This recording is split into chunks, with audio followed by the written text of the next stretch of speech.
for the associates for putting together that presentation. And now we have a really special opportunity to remember a very special partner in work. And you have to bear with me and us for a moment.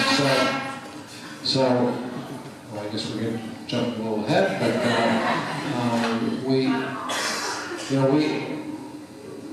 we wanted to take this occasion. Let me step back and say this occasion is one that often recognizes a retiring partner, and as such we celebrate that person's accomplishments and encourage him or her to move ahead with what's going to happen next. Unfortunately, Rand was taken away from us too early. He fought a heroic battle. A year ago tonight, we were all sitting here and none of us contemplated what we would be talking about this evening. But it seemed fitting to us that we have the chance to celebrate a really remarkable career and life of a very valued, trusted, and well-loved colleague. From my personal perspective, I had the pleasure of being in the office next to Rand for more than 20 years. I think I can't tell you exactly when he moved into Don Sitz's office, but I know when I moved into the place where I am now, which was 1989, and when Don Sitz retired in the early 1990s, Rand took the opportunity to move into his office. Now, I have to set the stage for you all because we did a number of office renovations, and in the 1980s when we did a major renovation, we lowered ceilings and we took out the old lighting and we did other things. Don Sitz, who was in one of the offices, said, "I will leave things just as they are." Don was a traditionalist. When Don retired, Rand said, "I want his office." And that's where he moved, which happened to be right next door to me. That office, because it did not have a false ceiling with sound baffling and other things that would absorb sound, I would say it was bright. And so as we sat next door to each other, I could often hear many of the conversations Rand had with his clients, with Vicki, occasionally with himself, not an uncommon occurrence. We have a sort of a particular corner of the office where we shared a lot together. And it was a very special situation for us for a long time. Rand would bring his clients into his office, and there was a regular parade of people coming in and out. Clients, associates, partners who would all come to seek advice from Rand. He was a remarkable lawyer, a remarkable colleague, and he was well loved. Again, thank you for the associates for putting together that presentation. And now we have a really special opportunity to remember a very special partner in work. And you have to bear with me and us for a moment. So well, I guess we can jump a little ahead, but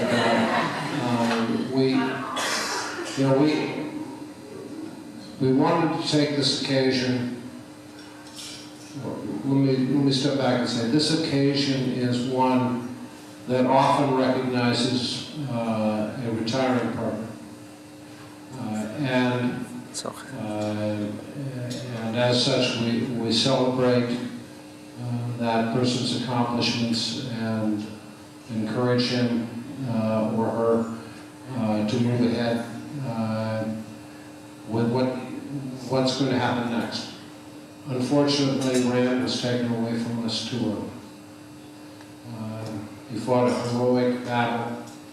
A year ago tonight, we were all sitting here and none of us contemplated what we would be talking about this evening. But it seemed fitting to us that we have the chance to celebrate a really remarkable career and life of a very valued, trusted, and well-loved colleague. From my personal perspective, I had the pleasure of being in the office next to Rand for more than 20 years. I think, I can't tell you exactly when he moved into Don Sitz's office, but I know when I moved into the place where I am now, which was 1989, and when Don Sitz retired in the early 1990s, Rand took the opportunity to move into his office. Now, I have to set the stage for you all because we did a number of office renovations, and in the 1980s when we did a major renovation, we lowered ceilings and we took out the old lighting and we did other things. Don Sitz, who was in one of the offices, said, "I want to leave things just as they are." Don was a traditionalist. When Don retired, Rand said, "I want his office." And that's where he moved, which happened to be right next door to me. That office, because it did not have a false ceiling with sound baffling and other things that would absorb sound, was, I would say, it was bright. And so, as we sat next door to each other, I could often hear many of the conversations Rand had with his clients, with Vicki, occasionally with himself, not an uncommon occurrence. We have a sort of a particular corner of the office where we shared a lot together. And it was a very special situation for us for a long time.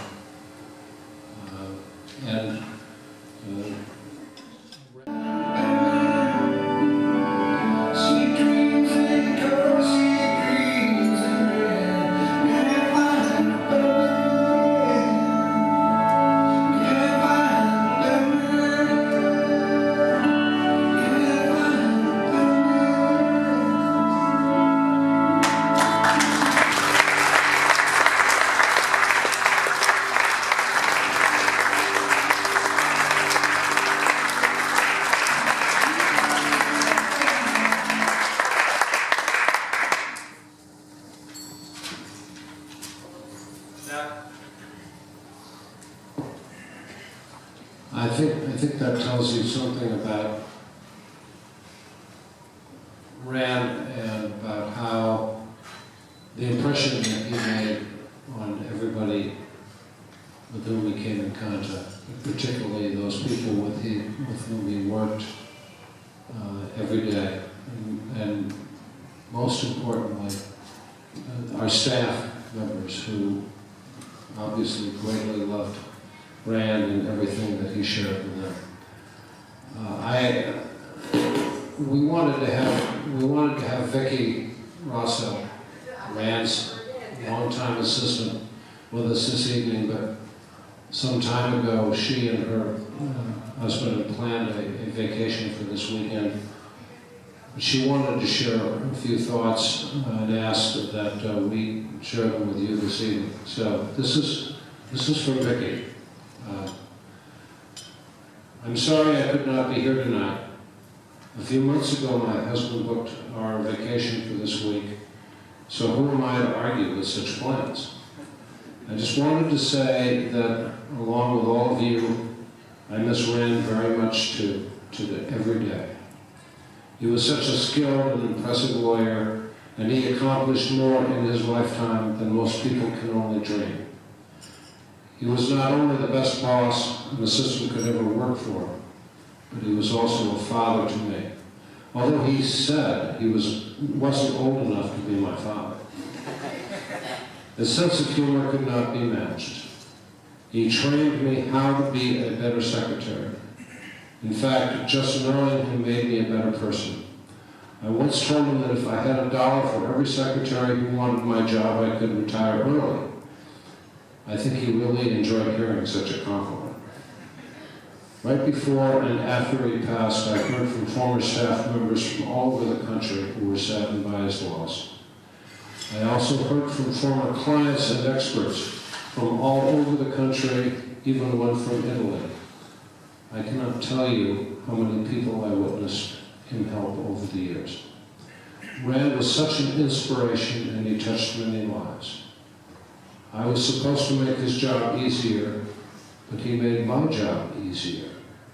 His death affected everybody here tonight, and I just wanted to say thank you to Rand's family and to the entire firm for their emotional support. Stan Cabot, Mike Byrne, Diane Putoff, and Debbie Collins have been especially helpful to me, more than I can express in words. I admire the litigation attorneys who doubled their workloads with Rand's files while enduring their own grief. Diane Reich and Abby Furlong have been great to work for and very patient with me as I learned how to do some things a whole lot different than Rand used to do. I'm sure he's smiling down now from heaven on that thought. There is an old proverb, say not in grief that he is no more, but live in thankfulness that he was. I know we are all thankful and very grateful that he was in our lives. I hope you will all raise your glasses and have a drink in his honor. Thanks so much, Peggy Rosso. Duran.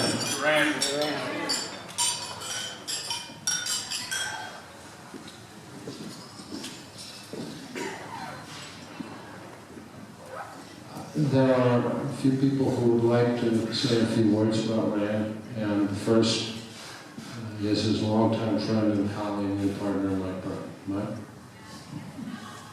Thank you, Dan. I didn't think I had a theme, what I was going to talk about, but when you watch the video and then you talk to people, the theme really is the little things. And you look at all the little things that Rand did for staff, and look what comes back years later, and what they say about him. And the little things that we do in life really do impact us. It's a tribute to Rand that these are the things that the secretaries are saying about him. It's not lawyers, it's the people that are working with us.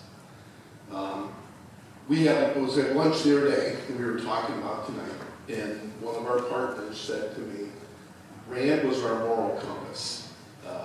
In our firm meetings, we had tough issues, but yet Rand could say things that were difficult, and sometimes I'm thought of as being maybe more of the soft side of it, but Rand could say things that were hard, but he would say them in a way and that you know they were coming morally from the right place.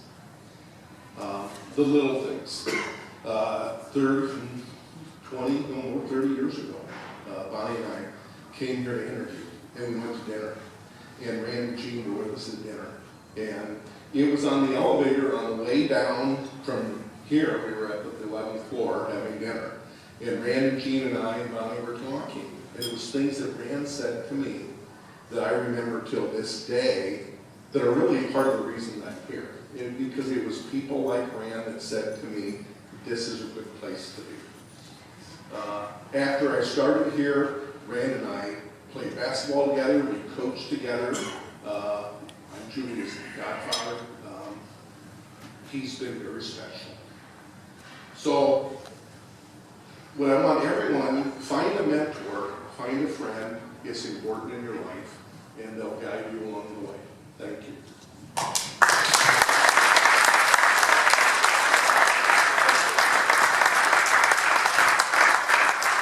Now, Terry wants to say a few words. I had the pleasure of practicing law with Rand for 38 years.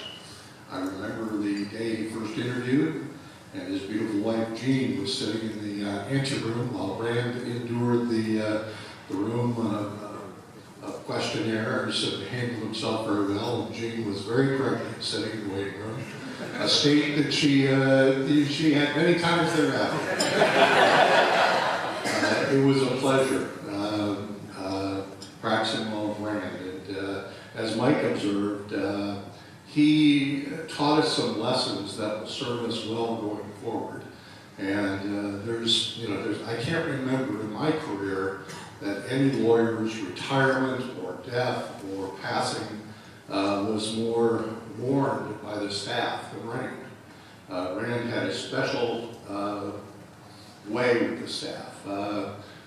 He was a very ordinary guy who had a kind word for everybody. He knew every staff member's name, and he had a joke and a smile, and they loved him dearly. And that's a lesson we all could take. There aren't many of us that have that same accolade from the staff, and if we could come even a small way that Rand went with the staff, we'd be better people for it. The other thing is that Rand, I think, also taught us that you can have a great legal career, you can give your all to the law, and at the same time you can have a great family life.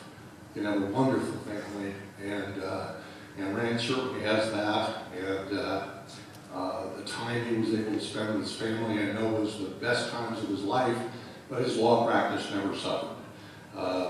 He had a wonderful partner in Jean, and I know he delighted in his children in attending their events and seeing them advance in their lives. My great sadness is that his grandchildren won't have the guidance for the next 20 years that I know he would have greatly given, but Jean and each of his children will pass that on because they were raised right. Rand had the right values, and wonderful guy. I guess lastly, I think that Rand gives a lesson to all of us as partners in this firm. Rand and I were kind of poor boys who came to the firm, and I remember Rand in the early years of his practice running around in an old Gremlin automobile, a hatchback that didn't have a rear window. It had a visqueen cover. And I had the pleasure of getting to know Jean's dad, Dick Couts, after Rand came to the firm. And one evening we were going to a basketball game, and I think Dick generously had provided out basketball tickets for Rand and me and a couple of others. And I said to Dick, I said, "What did you think when Rand first came around courting Jean?" And Dick rolled his eyes, and he was like, he was a little worried as a father, but Dick learned to love Rand and vice versa, and I think Dick quickly knew that he was a loving husband for his daughter and a great father for his grandchildren. And Dick was a great guy, and it's come through the generations. So I think the last lesson that Rand taught us all as partners is that we're on a long road together. 38 years Rand was with us, and the one thing that I told some of our associates and partners at a little drinking get together following Rand's passing, when we were toasting his great career and his life. And I said that honestly, I look back over 38 years of being with Rand, and I can honestly say I never was disappointed to have Rand as my law partner. He was a great lawyer. He was a kind and gentle human being. He had a fighting spirit that I admired. I remember once going into his office, and he had pole axe. And if you know what a pole axe is, it's a big axe about this tall. It has a blade approximately 8 or 10 inches wide. And I said, what is that? And he said, well, if the dog cometh, my pole axe shall his bane be. And I don't know where he got that, but I had to laugh.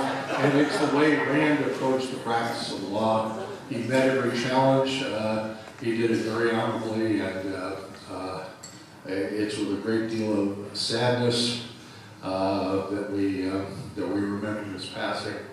But he left many lessons for us.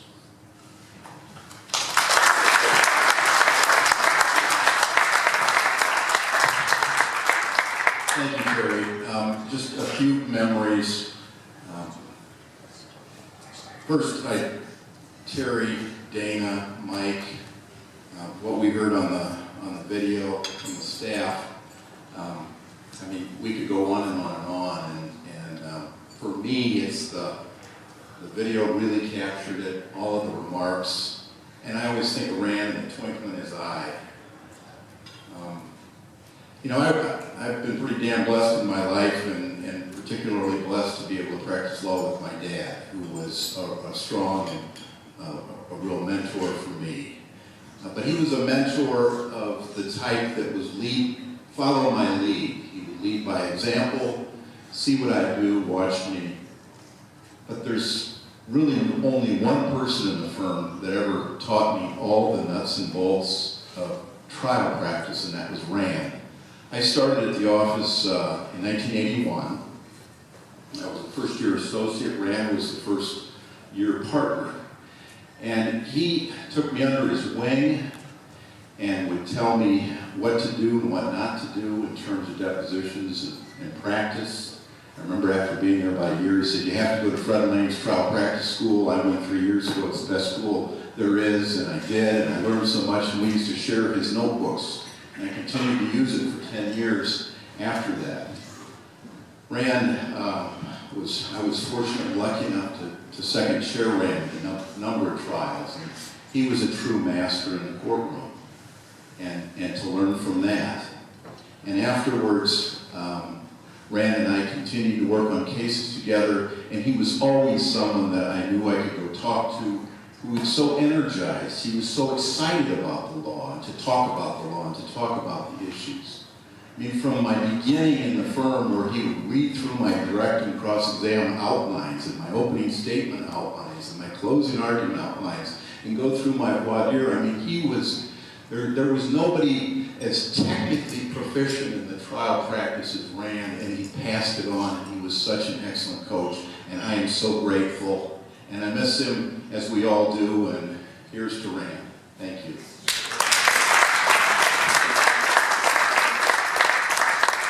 And next we have Alex. Alex.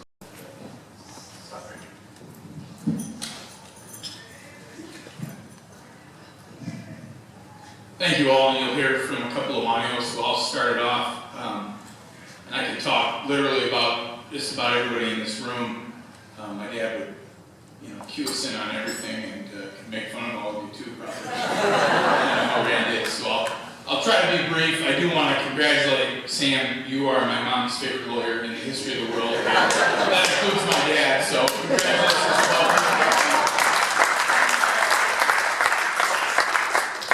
That's just awesome. I'll lump Ian in real quick with the group, but if my dad meant a fraction as much as you all meant to him, if he meant that to you all, then it's a monumental amount. He took a lot of pleasure in working with the young lawyers and would talk about it. He loved it, and it was really important to him. I think people casted lifelines to him when he was a young lawyer and just a young man, and it just meant a ton to him. And so all of you younger lawyers, and like I said, particularly Ian, he loved working with all of you. So he did have a message for Lane Waterman.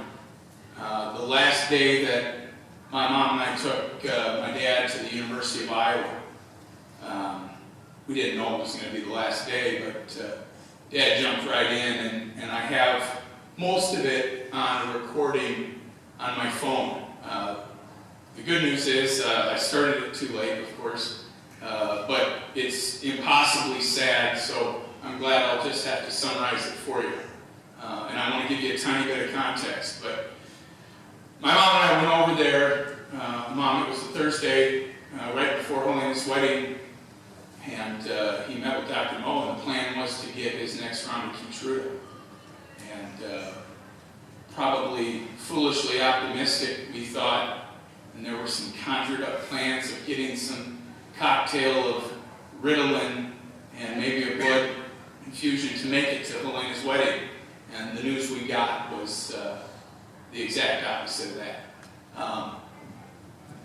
My dad had a conversation with Dr. Mo, the oncologist, and of course it's meant a great deal to me, but I've never seen a doctor tell somebody, you're going to die very soon, and we just don't have anything for you.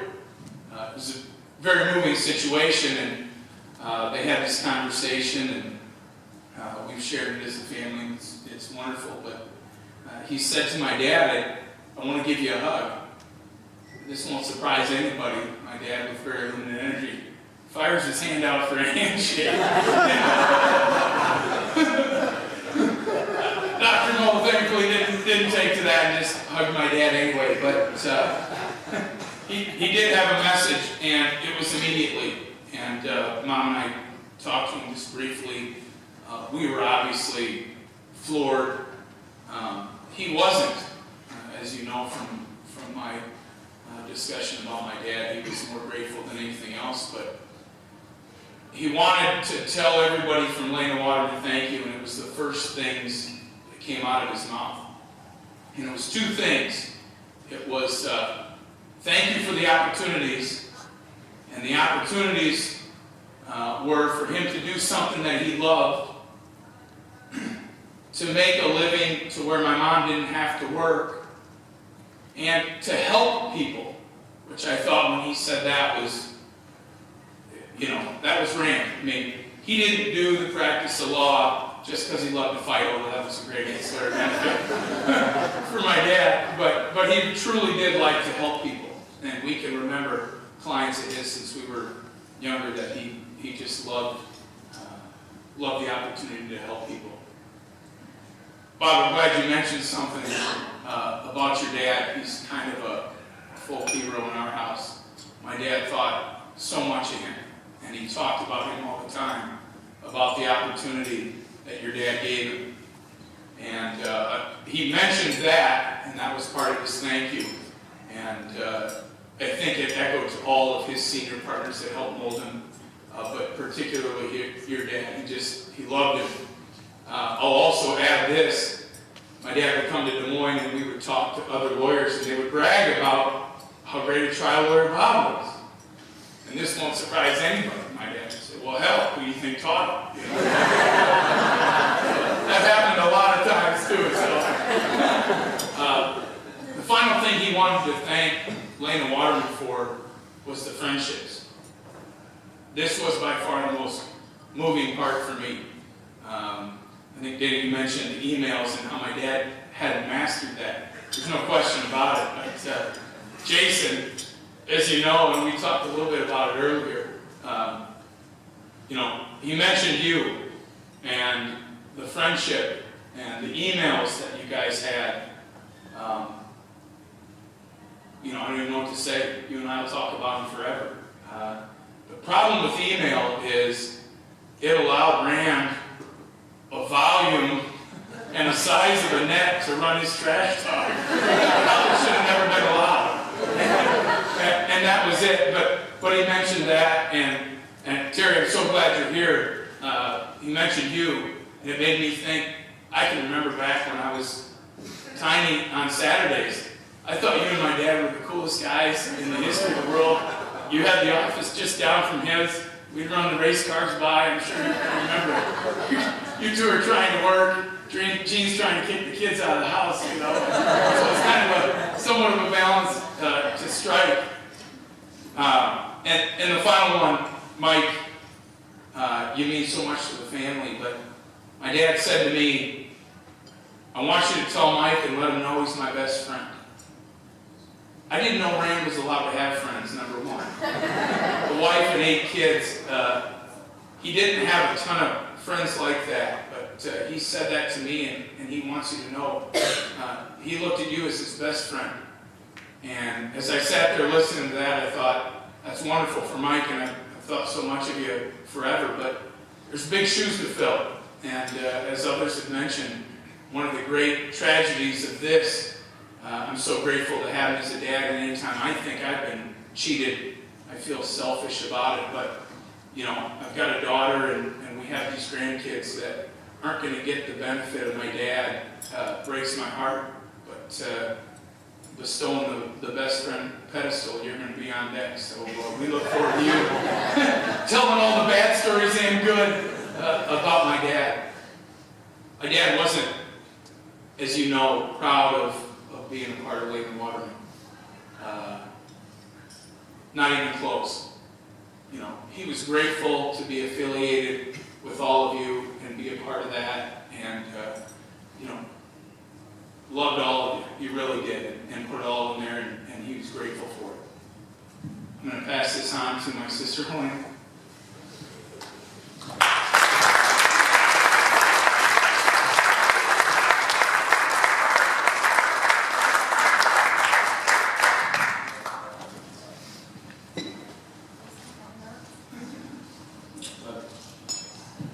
Well, we knew Alex couldn't help himself. He just had to get up in front of you guys. And he had to make me cry right before I got up here. Spoke to everyone. So I just want to highlight a few attributes about my father that I've always admired. It just showed how he was such a great lawyer, a great leader in our community. And not only those things, but I want to tell you guys about how he was such a great dad, because I don't know that. Maybe you would know too much about that side of him. As my brother John reminded us recently, our dad was our self-proclaimed king and hero. But he was truly our king and hero. All 8 of us Wonio kids are attempting to be like him in any way that we can. For example, I'm the 4th Wonio to complete law school. The other 4 are very fortunate that they didn't take that literal path in following my father. Smart. Very smart. You know, my legal experience this far, it's just a few years out. But I want to say how vastly different it is from my father's. I live in Michigan. The bar exam is tougher there. It is. I can tell you how hard it was for me, but I might be embarrassed. The legal competition is really fierce. There's tons of law schools. Jobs are hard to come by. And the actual practice of law is a grind. And I'm sure it is here too. But I worked in Detroit for a little while, and on Fridays, downtown Detroit, motion day, I would describe it to everyone and say, you could just see lawyers swinging from the rafters down there. They would hand associates 10 files and tell us to go run 10 hearings at 9 a.m. So, if that tells you anything. But my experience is so much different than my father's because he had LW. This was his first job out of law school, and he stayed here the entire time. This law firm, enabled him to be able to do the practice that he wanted to do, and I know he felt very fortunate for that. He got to help individuals and really to help people. He enjoyed his co-workers. He enjoyed the culture here. And I hope Vicki gets to see a recording of this, but, she's a very loyal, faithful assistant to him. So I know he truly loved working at Lake and Waterman. And like everyone said, it was the little things. He loved the support staff and the associates and being a mentor.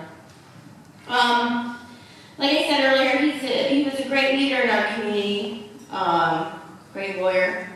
And I think that there's 3 attributes that he possessed that made him a great leader. One is that he stayed relevant.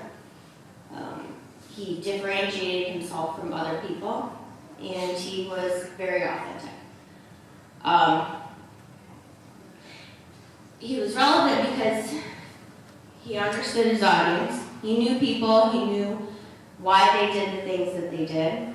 He knew why they said things and, did everything. I think someone mentioned he had a humble upbringing. And I don't know if many of you know this, but I was trying to remember all of my dad's odd jobs before he decided to go to law school. He worked, I think, probably 30 different types of jobs before he decided to go on and, be a lawyer. One of them was he was a bus driver. I think he got fired from that job because he was racing another bus driver or something like that. He was a manager at the Pizza Hut. He brags about how many pizzas he could get out and cut up and get on the tables and, he worked at a cottage cheese factory. And these go on and on. I'm only giving you the silly ones. He was a pin monkey. And then he also, which I was surprised about, I don't think I knew this until this past summer, but he would repossess cars as well. What? That's just so confusing to me, but that's what helped him stay relevant. He knew people and he loved people and had that humble upbringing and that vast work experience. But he also was very well learned. He was well read. He read books every single night, and he continued to do that until the day he died. I think one of the things on his bucket list was reading the entire works of Shakespeare. And I saw him doing that one day in his man room, and he was actually taking notes while he was reading. What a nerd, but he never stopped, and he never stopped learning. Those are the things that made him humble and empathetic and kept him relevant. Differentiation. He stood apart from everybody. That's another thing that struck me about my dad and how I think he's a great leader.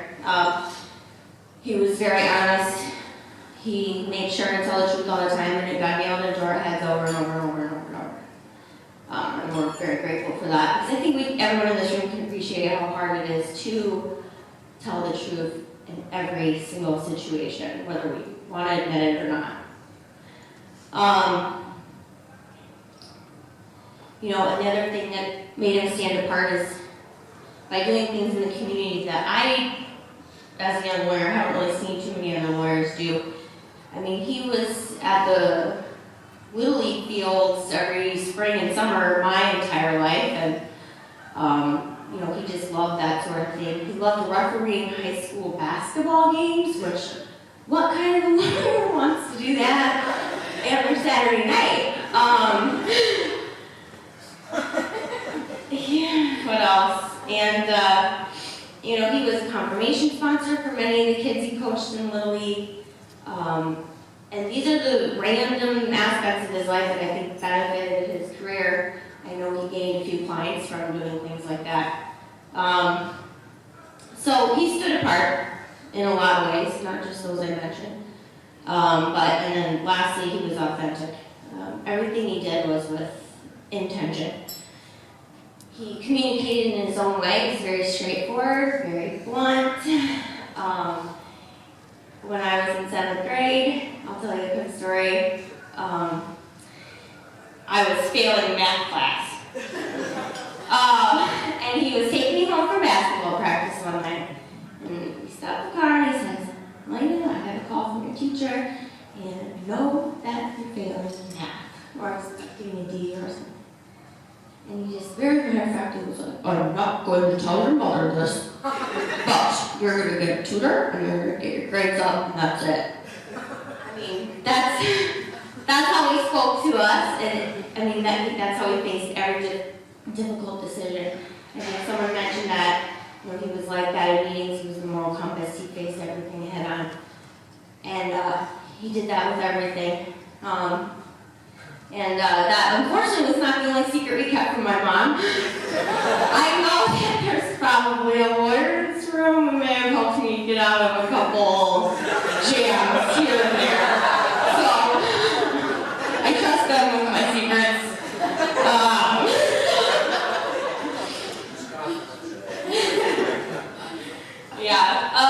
Not Sam, Mom, don't worry.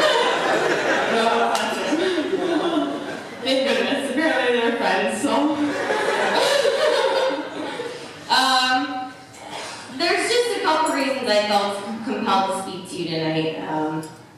One is that I just recently got married, and I know my brother had started to talk about this. I planned the wedding before my dad got sick, and it was going to be in Michigan. And he really held on, I think, to be alive for my wedding. And I think that is just the biggest example to me of how he was just such a great man.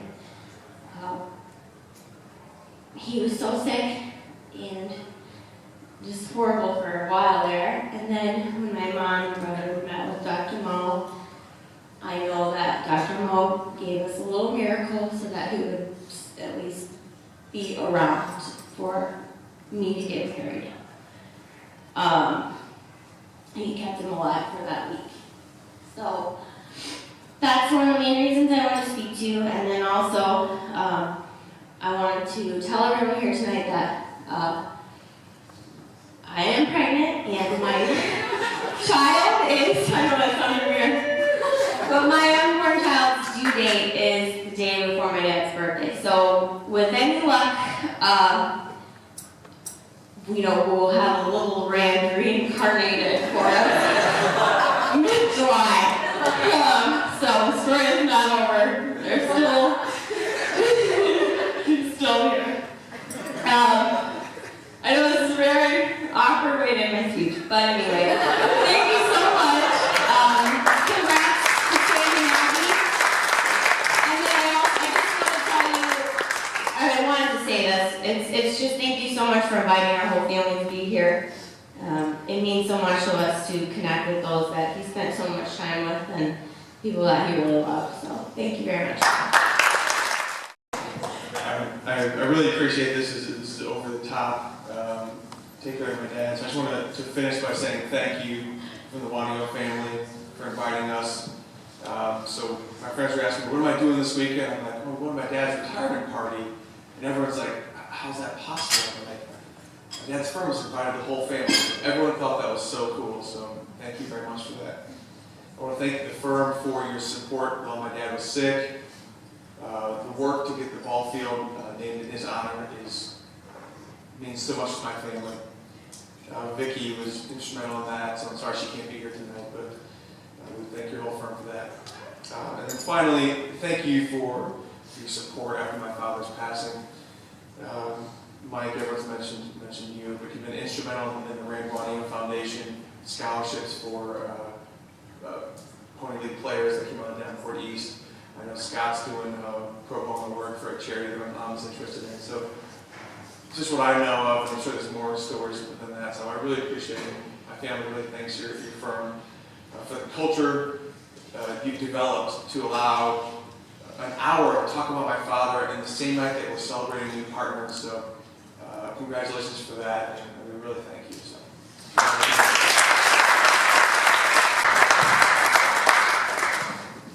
Kurt, thank you. I want to thank you very much. Alex, Mike, Terry, Bob. We could all share our thoughts and remembrances of a wonderful friend and colleague. And we could go on all evening. And we have the opportunity to go on all evening, I should say, because when this gathering adjourns, there is an after gathering of sorts that will take place at the bowling alley down in the lower level. And everyone here, and particularly all the members of the Wonio family, are invited to join us for continuation of the party and the celebration. And it is indeed a celebration of Rand and everything that he was able to accomplish, and a celebration of our newest partners. And it's fitting in the sense because, you know, Abby and Sam, and Abby in particular, as a trial lawyer, used to go in and out of Rand's office, and I'm sort of like the traffic cop, and I can see everybody go by. So, but it's the things that are said tonight are so emblematic of what he is, but more importantly, I would like to think that it is an expression of our values. And in Rand's case, it's the highest level of what we value and what we should be and what we try and aspire to be as a firm and as lawyers, and most importantly, as mentors. Because our responsibility in the final analysis is to raise the next generation, whether it's of lawyers or a family, to be as much or better than we are.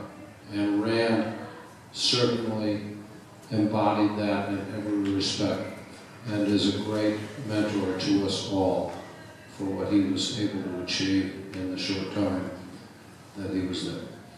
So I have a couple more things that I would like to share with you before we adjourn. And the first is that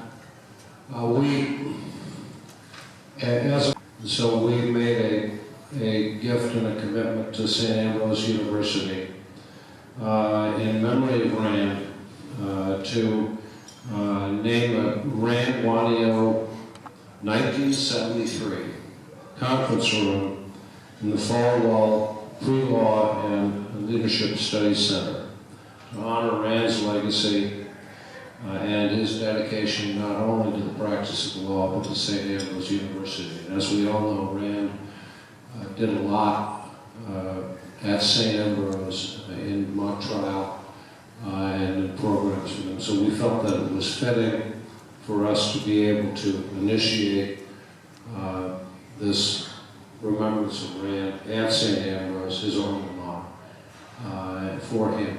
And so, Gene, I think you're aware of that. No, but that it is. We've made the gift, and it's been established at St. Ambrose, and I have an acknowledgement from Sister Joan thanking us for it, and anybody else is willing to add to that is welcome to do so.